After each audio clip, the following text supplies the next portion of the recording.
자, 홍정환의 인생 비책, 홍정환 작가님 어서 오세요. 안녕하세요. 네, 반갑습니다. 자, 저희가 알렉산드르 듀마의 몬테크리스토 백작 함께 읽고 있습니다. 선장으로의 승진, 또 사랑하는 이와의 결혼을 앞두고 행복에 겨워하던 뱃사람 에드몽 당테스.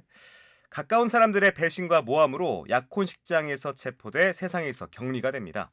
지난 시간까지 그의 희망을 짓밟았던 원수들에 대한 냉엄한 복수 이야기를 전해드렸고, 오늘부터는 또 어떤 얘기를 함께 나눠볼까요? 네, 우리가 당글라르, 빌포르, 페르낭, 그리고 카드루스까지 4명에 대한 복수를 다루었습니다. 페르낭은 스스로 목숨을 끊었고요. 네, 빌포르는 재판정에서 무너졌고 당글라르는 탐욕 속에서 이제 그렇죠. 몰락을 합니다. 음, 남은 것은 조용한 마무리일 것 같은데 이 작품에서 복수는 어떤 면에서 완전한 끝이라기보다는 또 다른 시작으로서의 역할을 하고 있습니다. 한 소년이 의도치 않게 죽게 됩니다. 빌포르의 어린 아들 에두아르가 죽게 되죠. 우리는 빌포르 편에서 그 내용을 다루었는데요. 네, 빌포르의 아내가 원래 빌포르가 전처와의 사이에서 낳은 딸이 있었고 빌포르가 다시 결혼한 아내가 낳은 아들이 있었죠. 이 아내는 아들에게 모든 유산이 돌아갈 수 있도록 하기 위해서 유산을 물려받을 가능성 있는 가족들을 다 독살을 하는 그런 독한 마음의 사람이었습니다. 그리고 빌포르가 그것을 알게 되고 아내에게 너 알아서 스스로 결단해라. 그리고 나 오늘 출근했다가 퇴근할 때까지 결단하지 않으면 우리가 만날 곳은 집이 아니다. 라고 이야기를 합니다. 그래서 아내가 자살을 해요. 맞아요. 예, 자살을 하는데 혼자 자살하지 않죠. 자신이 가장 사랑하는 어쩌면 이 아들을 위해서 그렇게 독한 악녀가 되었었던 그 아들과 함께 죽게 된단 말이죠.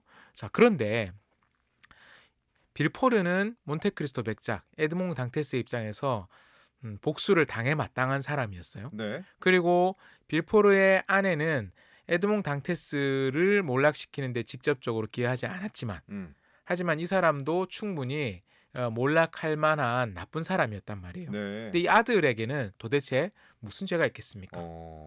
이 그 독을 이용한 그 아내 엘로이즈의 범죄를 알면서도 침묵했고 결과적으로 그 아내가 엘로이즈가 에두아르를 같이 이제 동반 자살하는 것까지 방기하게 된 상황이 된 거죠. 네네. 이게 몬테크리스토 백작이 굉장히 충격이 됩니다. 그래서 백작이 나는 신이 아니다. 내가 신이 아니다라고 하면서 이 작품에서 어찌 보면 처음으로 주저하는 모습을 보여주고 있어요. 네. 복수가 이 사람에게 있어서 복수라는 것은 정의였죠. 정의의 실현이었죠. 정의롭지 않게 법도를 왜곡시키고 의리를 배반하는 사람들을 응징해서 정의를 구현하는 것이 자신의 복수였고 그래서 자신은 옳은 일을 하고 있었다는 확신이 있었을 텐데 네네. 그렇기 때문에 어떤 면에서는 그는 신적인 심판을 대행하는 신적 지위에 자신을 두고 그 일들을 쭉 진행해 왔는데 어느 순간 보니 나의 복수가 생각지도 못한 피해자를 성인도 아니고 어린아이를 어린아이한테까지. 무고하게 죽게 한다라는 것을 그런 생각이 들었구나. 본 거죠. 아. 그러면서 자신의 복수가 더 이상 선으로만 설명될 수 없다라는 것을 자각하게 됩니다. 이게 되게 그 그리스의 고전 비극이나 서사시에서 등장하는 주제를 다시 많이 상기를 하게 되는데요. 네. 백작은 오랜 시간 동안 자신의 복수를 신적 정의로 규정하고 정당해 왔습니다. 무고한 자에 대한 악을 행한 그들을 신적인 심판을 대행하는 사람으로 자기 자신을 이렇게 했던 거죠. 그런데 그것이 어떻게 보면 오만일 수 있다라는 것을 이 순간 자각하고 멈추게 되는 거예요. 그리스의 고전 서사시와 비극에서 굉장히 중요하게 강조하는 인간의 악덕이 뭐냐면 휴브리스입니다. 휴브리스? 예, 휘브리스틱, 오만함. 오만함. 예, 오만함을 굉장히 중요하게 강조하고 있습니다. 근데 네. 그 그리스의 서사시와 비극에서 오만함은 궁극적으로 무엇을 말하냐면 네. 인간의 지위라는 자기 선자리를 망각하고 신적 지위에 자신을 놓으려고 할 때 그것이 오만함으로 받아들여지고 신들은 그것을 심판한다라고 이야기를 하죠. 네. 그리스 신화에서 보면 아주 길쌈을 잘하는 그리고 직물에 술을 놓는 것을 너무 잘하는 어떤 처녀가 있었고 이 아가씨가 나는 신들보다 여신들보다 더욱더 이 부분에서는 뛰어나다라고 휴브리스를 보인 거죠. 그랬더니 신들이 어떻게 심판하냐면 그래 너 그 좋아하는 옷감 실컷 자아내고 아름다운 그 술을 실컷 놓아라라고 하면서 세상에 없던 새로운 생물로 이 아가씨를 변신을 시킵니다. 그게 바로 거미다. 라는 음. 거미의 등장에 대한 그리스 신화의 설명인데요. 그리스의 신화, 서사시, 비극, 이 서양 문학의 기원을 이루는 그리스의 고전에서는 인간의 오만함, 신적 지위를 범하려고 하는 인간의 오만함이 오만함. 인간을 파멸시킨다라는 것을 어. 반복해서 여러 가지 작품을 통해서 이야기를 하고 있습니다. 네. 그 전통에서 서 있으면서도 동시에 재미를 끝까지 추구했던 디마는 우리에게 복수의 쾌감, 이 작품은 어떤 면에서 굉장히 현대적인 작품이에요. 사람들이 억울한 일을 당하고 그 억울한 것을 시스템이 심판해 주지 못하기 때문에 사적인 제재. 그런데 이 복수가 시스템이 하는 것보다 훨씬 더 크고 철저하게 이루어지기 때문에 이른바 사이다를 먹는 재미도 확실하게 있는 작품입니다. 그런데 거기서 끝나지 않는 거죠. 음. 이 서양 문학의 전통 속에서 우리가 단순한 복수극으로 끝났다라면 이 작품이 그 시대 당대의 인기 작품으로 끝났을 텐데 네. 여전히 우리가 읽을 가치가 있는 것은 복수극으로서의 쾌감이 있을 뿐만 아니라 오만한 인간이 멈추어서 성찰하는 장면을 우리에게 보여준다라는 것이죠. 네. 그래서 자신이 계획했던 것이 예상치 못하게 튀잖아요. 인간은 모든 것을 다 통제할 수 없는 거예요. 어느 시점에서 우리가 신이 아니기 때문에 내가 예상하지 못한 방식의 불똥이 튈 수 있다라는 것을 마치. 발견하게 되는 것이죠. 네. 그러면서 몬테크리스토 백작이 자각의 순간, 음. 멈춤의 순간, 그리고 작품의 마지막에 도달할 수 있는 떠나감의 순간에까지 생각이 쭉쭉 이어지게 됩니다. 네.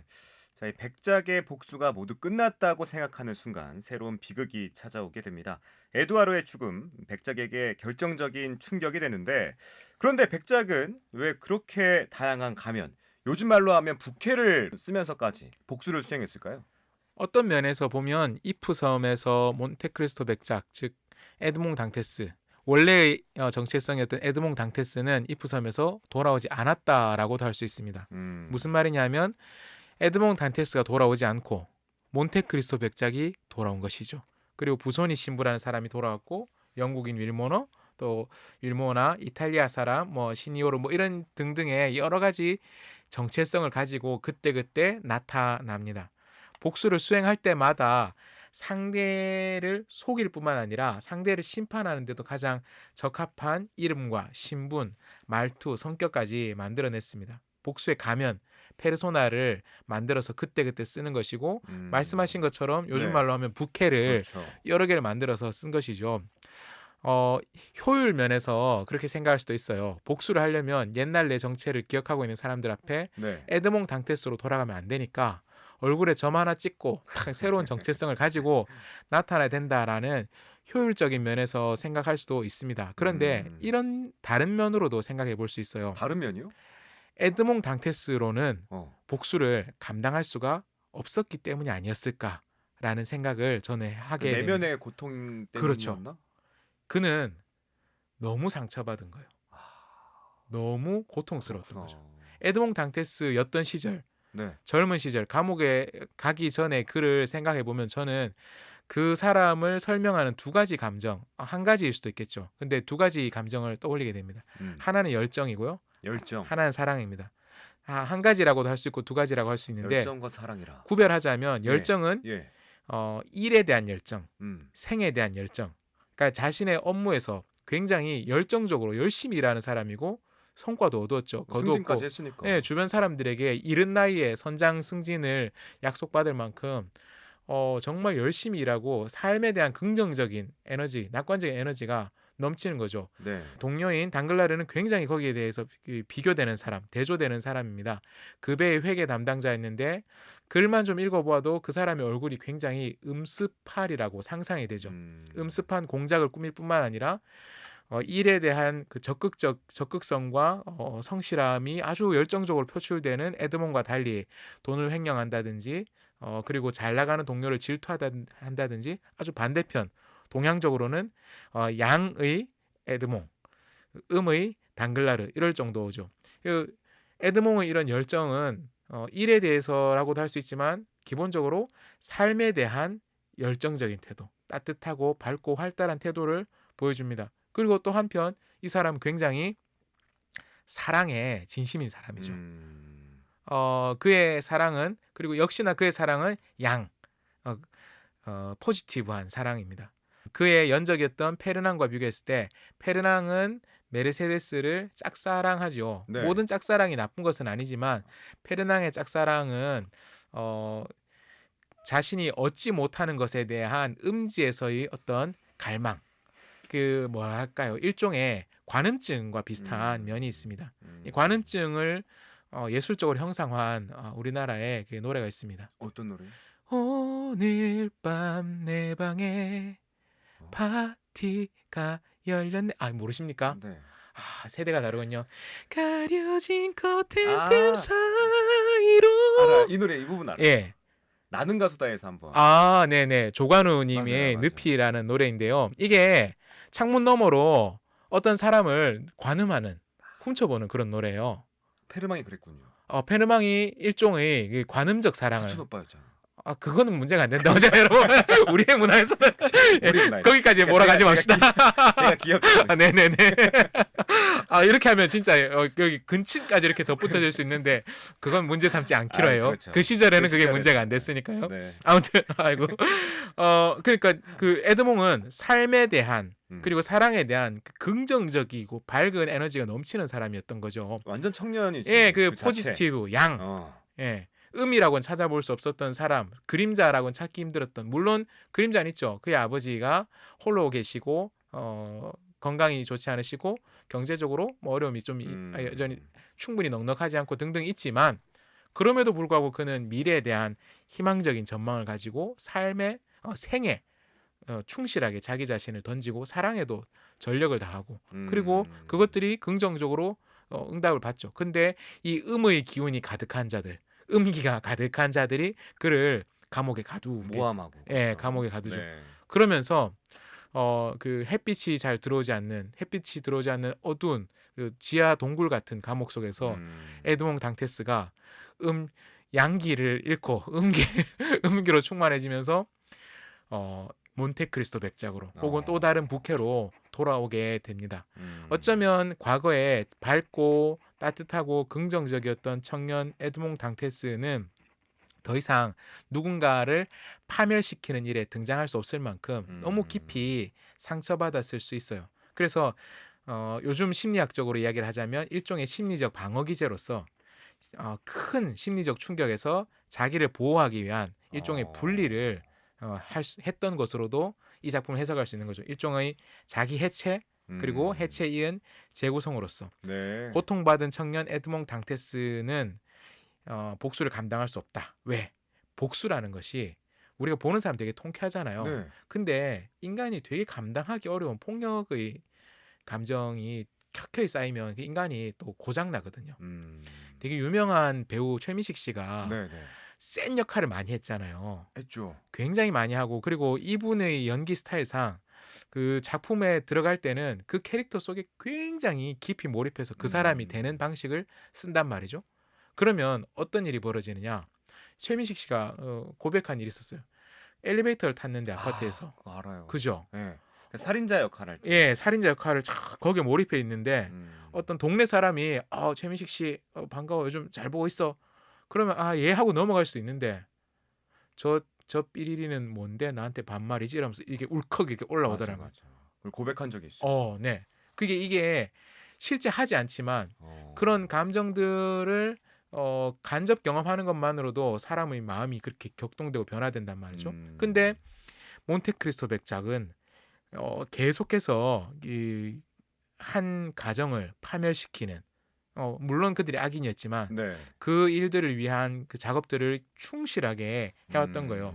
그렇기 때문에 뭐 죄를 단죄한다든지 뭐 이런 것들이 옳은 일이다, 난 이걸 옳은 일이다라고 생각할 수 있지만 여전히 이것을 한 사람의 내면이 감당하기에는 이게 너무 무거운 것이기 때문에 일종의 자기 자신을 보호하기 위한 장치로서 심리적인 방어 기제로서 이 가면들을 썼다라고도 이 작품을 해석할 수 있어요. 그래서 이런 걸 하다 보면 네. 뭐가 벌어지느냐? 네. 최민식 씨가 겪었던 것처럼 정체성의 혼란이 오는 거죠. 어. 가면을 쓰지 않는 상황인데도 그 가면의 정체성이 문득문득 튀어나오는 거예요. 음. 그러면 원래 내가 누군가 혼란스러워질 수 있어요. 메르세데스를 만났을 때 네.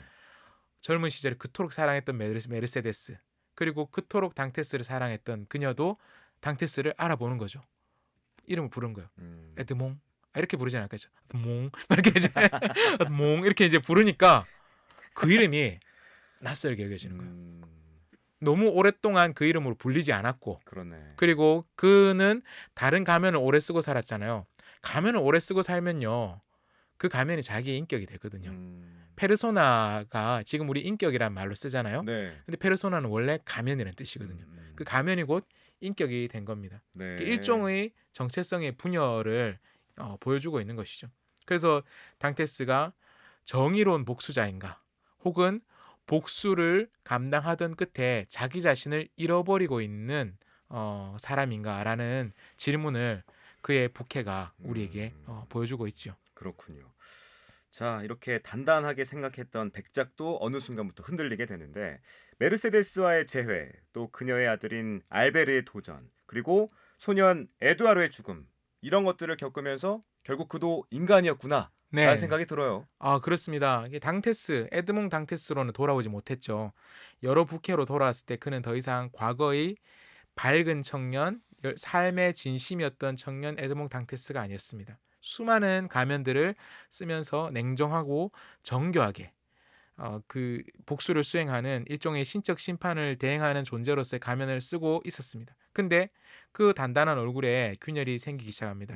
조금 전에 이야기했죠. 메르세데스를 다시 만났을 때 멈칫해요. 진짜 마음 아팠고. 에드몽. 에드몽. 그 말을 듣는 순간 네. 백작이 과거로 돌아가는 거죠. 자기가 쓰고 있었던 가면 이면에 맨살이 간질간질하기 시작한 이게 거죠. 뭐 1, 2년 만에 만난 게 아니잖아요. 그렇죠. 이게. 그러면서 복수라는 일종의 의무의 에너지, 네거티브한 에너지가 가득히 지배되는 사람이 아니라 양의 에너지, 포지티브한 에너지가 가득했었던 그 시절 사랑과 열정, 사랑과 정열이라고 할까요? 사랑과 정열을 당신에게 하던 그 시절의 자기 자신을 잠시 떠올리게 되는 거죠. 그리고 또 중요한 계기가 하나 더 있습니다. 또요? 알베르라는 청년이 있어요. 아. 페르낭의 아들이에요. 네. 페르낭의 아들이면 엄마는 누구겠습니까? 메르세데스. 메르세데스. 아빠는 자기 원수예요. 엄마는 자기 너무 사랑했던 여자예요. 이 알베르에 대해서까지는 당테스도 뭐 그래 알베르 얘는 그냥 놔두자 이럴 수 있어요. 근데 문제는 알베르 입장도 생각해봐야죠. 알베르의 입장에서는 몬테크리스토 백작이 복수의 대상이 되는 거예요. 자기의 가족을 파멸시키고 아버지를 저렇게 만든 게 몬테크리스토 백작이니까 알베르의 정의는 무엇이냐? 에드몽 당테스에게는 페르낭을 파멸시키는 것이 정의예요. 근데 알베르에게 있어서 정의는 몬테크리스토 백작을 응징하는 것이 정의인 것이죠. 네. 흔히 하는 말로 복수가 복수를 낳는 상황이 된 거예요. 그래서 알베르는 어떤 면에서 보면 몬테크리스토 백작 에드몽 당테스의 아들은 아니지만 젊은 시절에 에드몽 당테스를 이런 면에서는 닮은 것 같아요. 왜냐하면 그는 아직 감옥에 갇혀서 생의 밝은 에너지를 다 상실하고 반대로 음지의 지혜를 축적할 기회를 아직 갖지 못했기 때문에 곧바로 복수를 하려고 하는 거예요. 어떻게 하느냐? 결투를 신청하는 겁니다. 결투. 네, 나와 1대1로 겨루자라고 결투를 신청합니다. 그런데 물론 그 결투는 이루어지지 못합니다. 왜냐하면 말리는 사람이 있어요. 엄마가 메르세데스가 하지 마라. 어머니 어떻게 안 됩니다. 저자를 우리 아버지를 됩니다. 이렇게 했는데 저자를 죽여야 됩니다라고 하는데 내 아버지를 모욕한 저 사람과 결투를 해서 죽여야 됩니다. 그러면서 몬테크리스토 백작에는 나는 몬데고 백작의 아들 알베르다라고 하면서 내 칼 받아라라고 하려고 하는데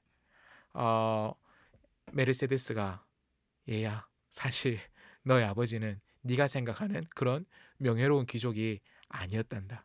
몬테크리스토 백작의 말이 틀린 것도 아니고 그리고 너의 아버지는 이런 일을 당할 만한 죄가 있었단다라고 해서 네. 그가 복수를 포기하게 돼요. 아들이. 예. 네. 그런데 이런 것들을 겪으면서 그 뭐 에두아르, 알베르, 메르세데스와의 만남들을 이제 겪으면서 백작이 정체성이 여러 가지 바꿔 쓰던 그 정체성의 가면들에 균열이 생기는 거예요. 제가 아까 맨살이 간지럽다라고 했었잖아요. 네. 맨살이 간지러우면 가면을 벗고 긁어야 되잖아요. 가면을 벗고 자기 얼굴을 드러낸다. 즉 분열돼 있는 정체성들을 벗어버리고 자신의 진짜 얼굴, 어. 자기다움, 정체성의 회복이 필요한 시점으로 그가 나아갈 수 있게 되는 거예요. 그 이전에는 복수의 길 위에서 그가 생각했던 거는 타인을 파괴하는 것이 그에게 가장 중요한 생각의 주제였던 거죠. 네. 그렇기 때문에 물론 그에게 이 파괴라는 것은 신적인 정의의 실현이었다고 믿었지만 자기가 신이 아니구나라는 걸 깨달았잖아요. 그렇다면 나는 누구인가? 나는 몬테크리스토 백작인가? 나는 부손이 신부인가? 나는 윌모어경인가? 나는 에드몽 당테스인가? 메르세데스가 부르잖아요. 에드몽 당신인가요?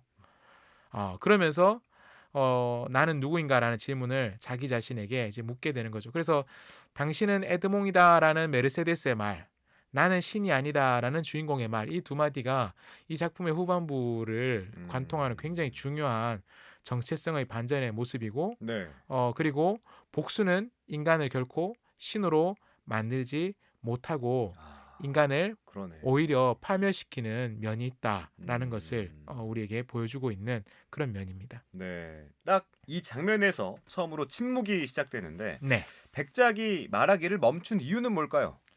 이 백작은 작품에서 굉장히 말을 잘하는 사람으로 여러 가지의 외국어를 구사하고 정말 풍부한 교양과 전문 지식을 자랑하면서 필요한 만큼 아주 말을 잘하는 사람이었습니다.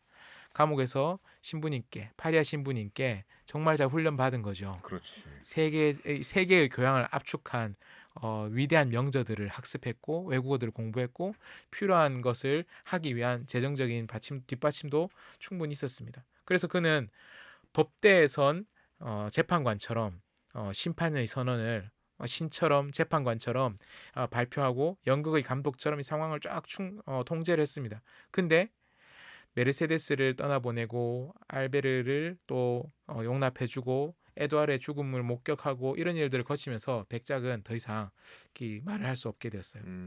그래서 제일 마지막 작품에서는 가장 마지막 복수의 대상이 당글라르였는데요. 네.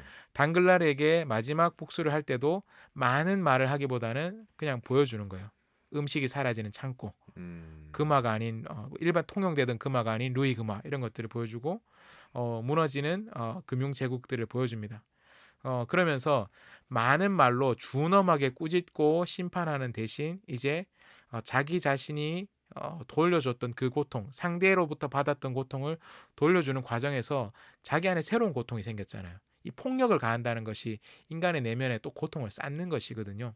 그래서 그 침묵 속에서 그 고통을 삭혀내고 새로운 단계로 나아가는 시간을 갖게 된 것이죠. 그러면서 이 침묵을 통해서 자기가 처음으로 인간의 맨얼굴을 회복하는 과정이 일어나기 시작합니다. 복수는 끝이 났지만 네. 자기가 내가 누구인가를 찾는 과정은 이제 시작돼야 하는 것이죠. 그래서 작품의 거의 말미이지만 어쩌면 에드몽 당테스로서 인생은 그때부터 다시 시작되는 것이다라고도 볼 수 있습니다. 네. 지금까지 백작의 복수를 쭉 따라왔는데 그런데 이 복수가 정말로 정당했다라고 말할 수 있을까요? 이게 참 어려운 이야기예요. 특히나 많은 사람들이 복수극을 좋아하는 이유는 네. 우리가 일상에서 억울한 일이 많기 때문에 그렇습니다. 네. 시스템이 제도나 구조가 혹은 국가가 질서가 우리의 억울함을 제대로 풀어주지 못하는 경험을 해보지 않은 사람이 누가 있겠습니까? 아이들도 많이 하는 말입니다. 불공평해. 우리 아이들이 저에게 옛날 아기 때 막 자주 얘기했어요. 뭐 아이스크림을 줘도 나눠줘도 불공평해. 뭐 이런 얘기하면 제가 뭐라고 해야 되겠습니까? 제가 이게 교육자로서 네. 부모로서 어. 진지하게 얘들아 세상은 원래 불공평하단다. 라고 하셨어요? 어린애들한테는 할 수 없죠. 지금은 좀 얘기하지. 지금은 야 세상 원래 불공평해. 다 큰 친구들에게 세상의 진실을 일면을 알려주지만 네. 순박한 아이들에게 그 얘기를 할 수 없죠. 근데 우리는 다 알고 있어요. 세상은 공평하지 않다. 인과응보라는 것은 한자 또 사자성어 중에 파사현정이라는 것도 있어요. 사악한 것은 파멸되고 그리고 올바른 것이 이제 바로 설 것이다.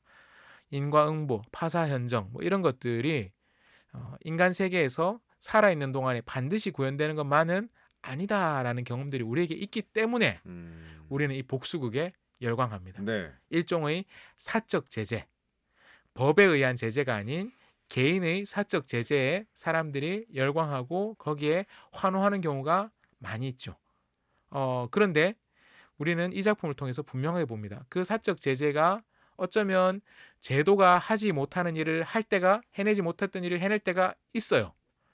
그것이 우리에게 주는 통쾌함이 있어요. 근데 문제, 정말 이 작품이 보여주는 심각한 문제는 그러한 사적 제재가 예상치 못한 방향의 예상치 못한 방향으로 불똥을 튕겨서 엉뚱한 정말 생각지도 못했던 약자가 희생되는 경우를 낳기도 한다라는 것이죠. 당테스가 그래서 나는 신이 아니다라고 이야기하는 것이죠. 우리가 신이 아니기 때문에 그리고 비록 신뢰할 수 없는 시스템이지언정 시스템은 그러한 변수들에 대해서 여러 가지 고려들을 하려는 신용이라도 하죠.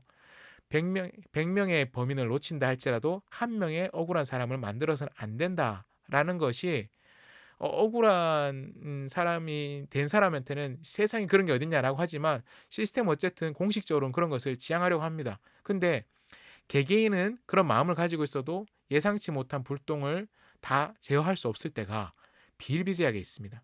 그리고 더 큰 문제는 그런 사적인 복수를 하는 과정에서 우리의 내면에 너무 큰 변화가 일어나는 거죠. 너무 큰 고통이 우리 속에 쌓이는 것이죠.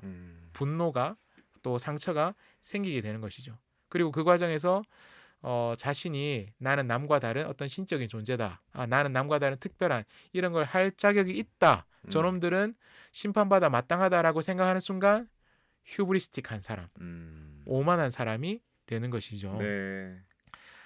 그의 복수가 완성되지만 그런 면에서 그 복수의 뒷맛이 찝찝하게 남는 것은 디마가 이 작품을 단순한 그 오락로만 소비되지 않게 만든 위대한 면이 있습니다. 과연 그가 죄 없는 자는 해치지 않았는가? 의도하지 않았지만 그런 일이 벌어졌죠. 그는 현실의 법보다 더 정의로운 존재였나? 우리는 확실하게 이야기할 수 없어요. 그래서 이 작품의 결말부로 가는 것은 한 이야기의 마무리인 동시에 우리에게 네. 수많은 질문과 새로운 토론들을 시작하게 만드는 시작이기도 합니다. 이것이 바로 위대한 작품들, 우리가 고전이라고 부르는 작품들의 힘이고 기능이다라고 할 수 있습니다. 네. 어느덧 책의 결말 부분까지 다다랐는데 다음 시간에는 어떤 내용을 좀 다룰까요?